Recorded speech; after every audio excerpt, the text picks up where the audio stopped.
Hello, everyone, and welcome to another episode of 1923 Main Street. Home of the Disney Travel Podcast with the latest Disney travel news. We are your hosts. I am Mike Braddock. And I'm Amelia Braddock. And today, Disney has finally released the Candlelight Processional Celebrity Narrators, and some more Disney at Christmas news is seeping through. Yes, it's that time of year again when everybody waits to see who will be the celebrity narrators for the Candlelight Processional at EPCOT. So we will go through the list. Who's new?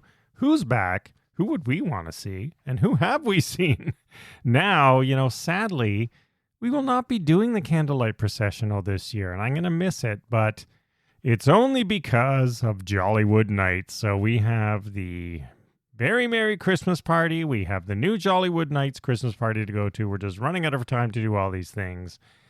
But we have lots of tips and information to share if you have not done it before, along with other things happening at EPCOT at Christmas. So let's jump right in.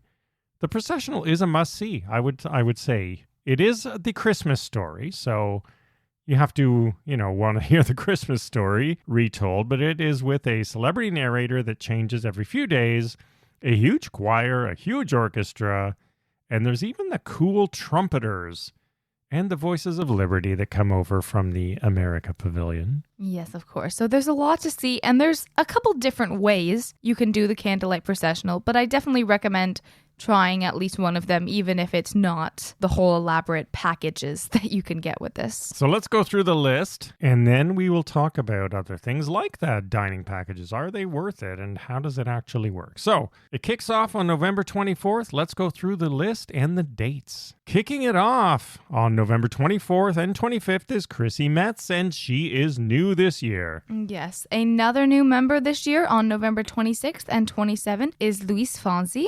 And if you have some, I guess say old-timers in your family, they will love to see Ann-Margret, also new, and she's 82, so wow. And that would be November 28th and 29th. And then on November 30th all the way through December 2nd, we have Simu Liu. And on December 3rd through 5th, we have John Stamos. And then my perennial favorite, and who we saw last year, and has been doing this for a long time and does such a good job, is Neil Patrick Harris.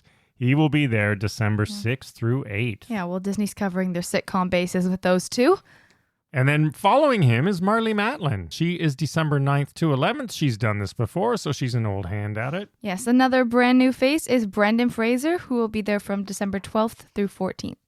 And who we would have seen if we were going this year, Eva Longoria, also new there December 15th and 16th. Yeah, my mom's upset. Party nights for us will be at the Christmas party on the 15th and Jollywood Nights on the 16th. So unfortunately, we won't catch Eva this year. Yes, and former member of New Kids on the Block, Joey McIntyre, is new this year on December 17th and 18th. Lots of news. Following Joey is Sterling K. Brown, December 19th and 20th, another new voice. Yes, and yet another new voice. Disney's really filling the slot this year is Jordan Fisher from December 21st to 23rd, who you may recognize from Happily Ever After. And then Stephen Curtis Chapman follows Jordan Fisher, and he is there December 24th through 26th, so he gets that Christmas slot. And he is not new, so they gave a veteran the Christmas spot. Yes, and running a little while after Christmas, our last new face, Audra McDonald, is from December 27th and 28th.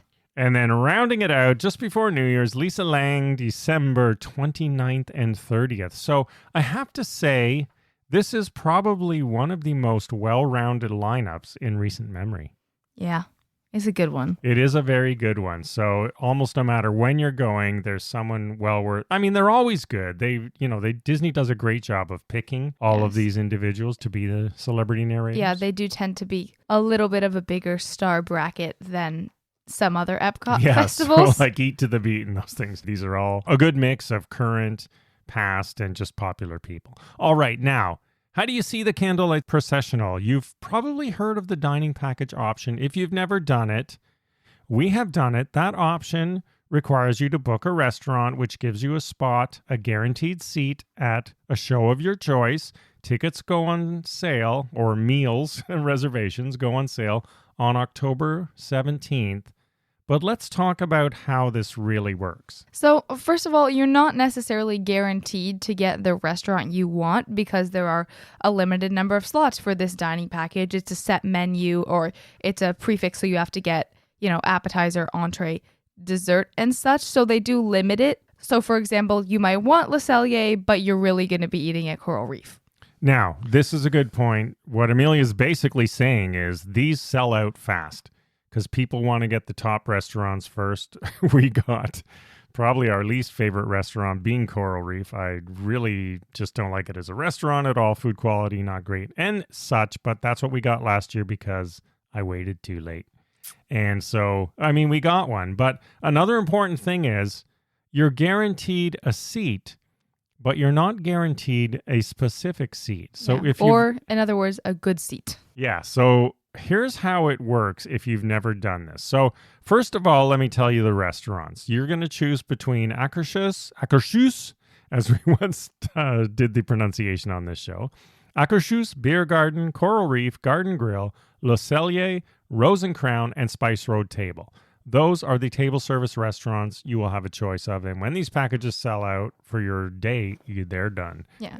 There are also very limited walk-ups on show day at Regal Eagle Smokehouse, but these sell out. Yeah, you've got to get there right in the morning if you want to do that quick service walk-up. So basically, you get your meal, you get a show on the day, a seat, but you don't just walk in. What happens is... I suppose you could. Well, you could, but everybody who's reserved these dining packages starts to line up outside the theater well over an hour before the show time. Yeah, which if you know anything about how far apart these show times are spaced, you might want to bring some of those noise-canceling headphones to avoid hearing the entire thing twice. Yeah, so here's my recommendation. Here's my first tip for you on this. There are usually 3 shows a day. The first one is, it's still light out, but by the third show, it's dark. We like the third show because it's dark. But you've got to get in line an hour before, and that means you're going to basically be listening to the entire show. Well, sitting on the floor. Well, sitting on the ground in front of the Japan Pavilion or somewhere in that area, listening to the whole show before you go in. So my tip is if you don't want to do that and you just want to make it easy on yourself, pick the first show. Yes, it's still light out, but you won't hear any other shows. You're still going to have to get in line. So just because you have a dining package doesn't mean you don't line up. Now, there is standby lines too. So if the dining packages don't fill up the entire theater, a few stragglers will get in from a line on the other side of the theater over towards Germany. But, that's standby for anyone. So that's what it means to have a reserved seat. It doesn't mean you have a specific seat, and it doesn't mean you can walk up at showtime. Please get there at least an hour earlier, unless you don't care, right? If you don't really care where you're sitting and you're way at the back, then that's fine. Then you can just walk up to the line at the very end because you are guaranteed a seat. And you can always be the person that just happens to be at EPCOT that day and stands behind a crowd of a ton of people or at an awful angle and watches for free. That is also a possibility. Yeah, that's a possibility too. So there you have it. But all in all, it is a spectacular show. It's been running. It used to be at the Magic Kingdom way, way, way back, and it's been running for an awful long time. So well worth seeing. Definitely put you in the Christmas spirit. It's quite good if you do want to get a covered seat. Like if your night has chances of rain, you might try to get there a little bit earlier because there's only a few rows of covered seats at the front. That is another good point. But other than that, the seat, like truly any seat in the theater is not terrible. You're decently close either way. So all these people are listed on our show notes at 1923mainstreet.com. Check it out. And again, October 17th, circle that on your calendar because you're going to want to get the restaurant you want. We like either Le Cellier. Well, probably Le Cellier would be my top pick. Yes. All right. Santa is also back on another note at the Odyssey Pavilion at EPCOT. He will be there November 24th through December 24th, and you can get your pictures and meet Santa and so on. Always fun to do on a Disney vacation. Very Solid magical. 30 days of magic. And also back. Yes, the holiday kitchens and cookie stroll. So there are over 15 holiday kitchens that, tempt you with their global holiday cheer. So that's, and I think those are good. I like the holiday I enjoy kitchens. the holiday kitchens. They're quite good. And then they also have the holiday cookie stroll, which is if you buy 5 cookies from any cookie store locations and get the magic stamp in your festival passport. Once you have 5 stamps, you can bring it to Holiday Sweet and Treats Holiday Kitchen and then get a free cookie. And this runs through December 30th. Now, let's talk about the cookie stroll. The cookie stroll is fine. That's what I'm going to say.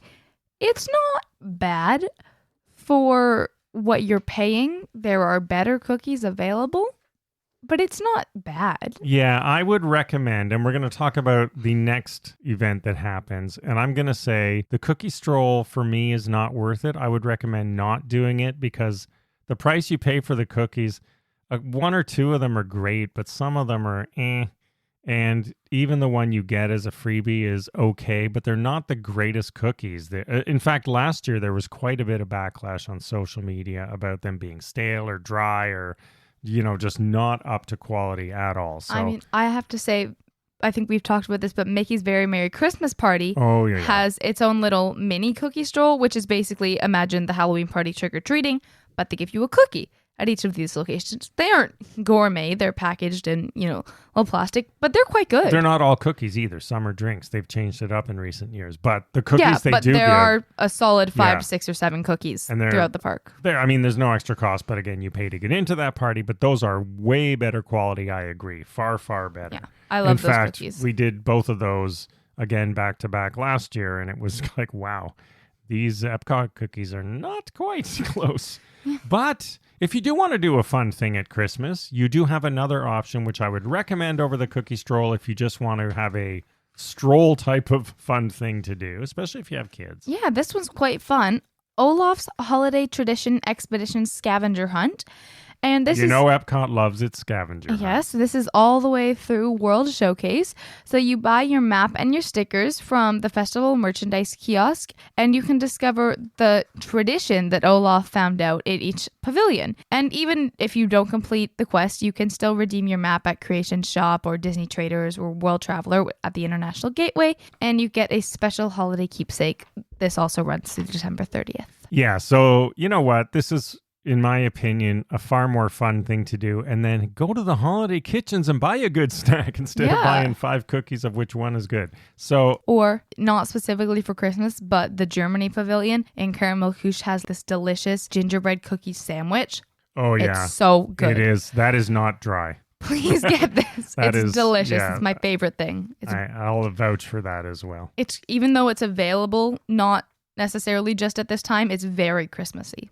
So, totally recommend it. There you go. Get ready for this Candlelight Processional. If you are lucky enough to be going, then I would recommend doing it if you've never done it or if you haven't done it for a long time.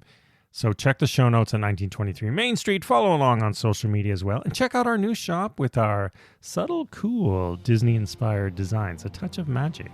Also at 1923mainstreet.com/shop. Thank you for listening. As always, we will see you again next week and have a magical day. Bye-bye.